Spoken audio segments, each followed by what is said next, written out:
ليكن يومك للشعب ودادا ليكن حبك للأرض مداد. If all of us can take care of ourselves and those who depend on us, our parents, our family members, our friends who are very close to us, then there will be less people to be catered for in the larger world. Bismillah ar-Rahman ar-Rahim.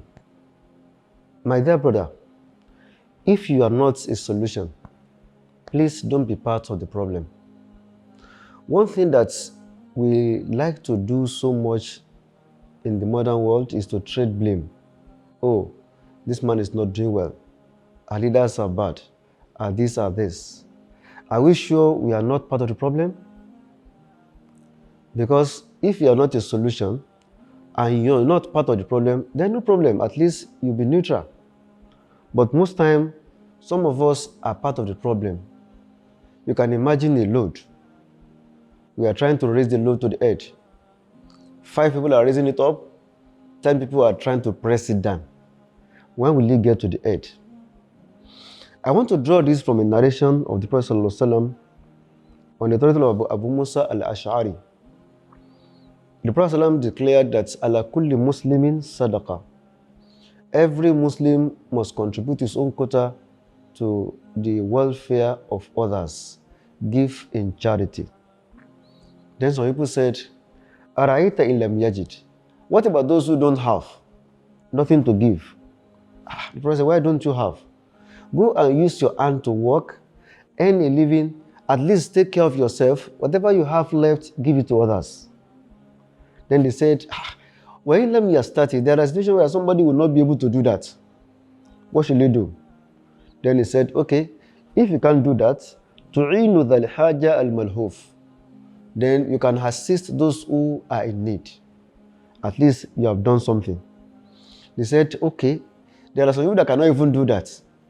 He said, then the next level is for you to command what is good.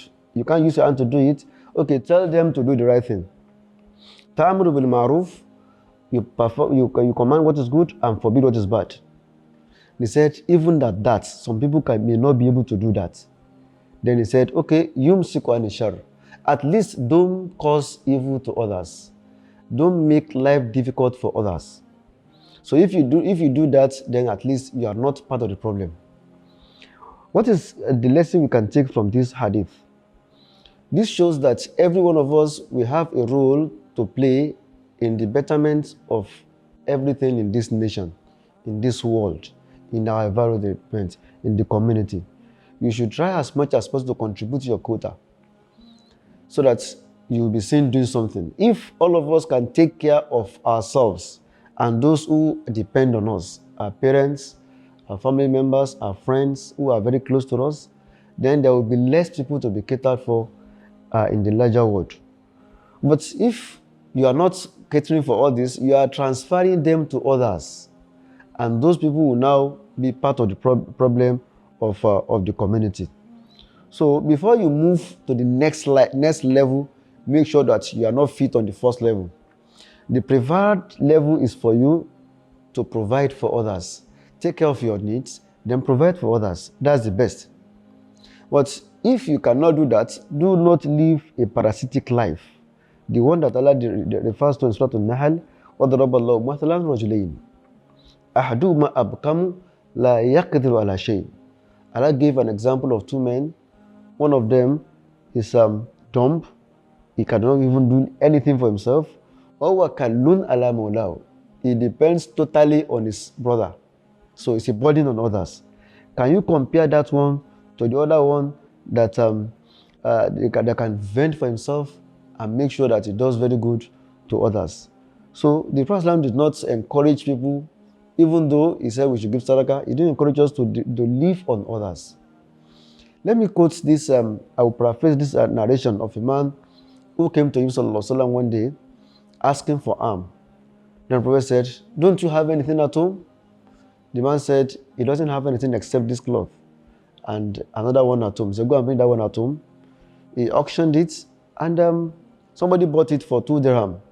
He used that 2 dirham to buy an axe and he said, come, go into the bush, go and fetch firewood, and don't come to me for the next 14 days.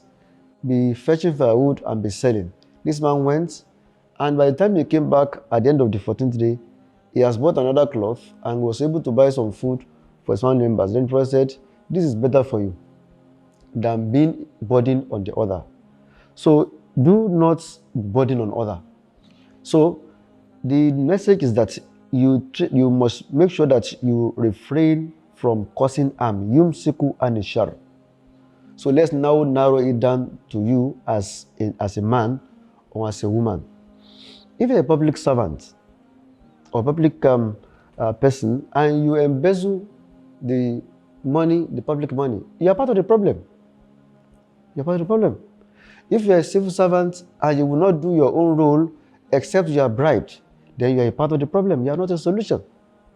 Or all you will do is just to wait for 30 days without working and collecting your money. You are contributing to the problem. If you are an able-bodied person and you do want to work, all you want to do is to live like a parasite on others, looking for free food, then you are a part of the problem. We should always look at what we can do to the system as our own contribution rather than to wait for what the system will do for us. At family level, a man that will abandon his family members to suffer is part of the problem. It's not a solution.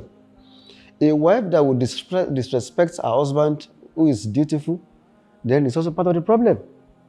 A child that will neglect the parents when they need him most at old age is also part of the problem. A man committing adultery with another man's wife is part of the problem. So my dear brother, do not be part of the problem if you are not a solution. Assalamu alaikum wa rahmatullahi wa barakatuh.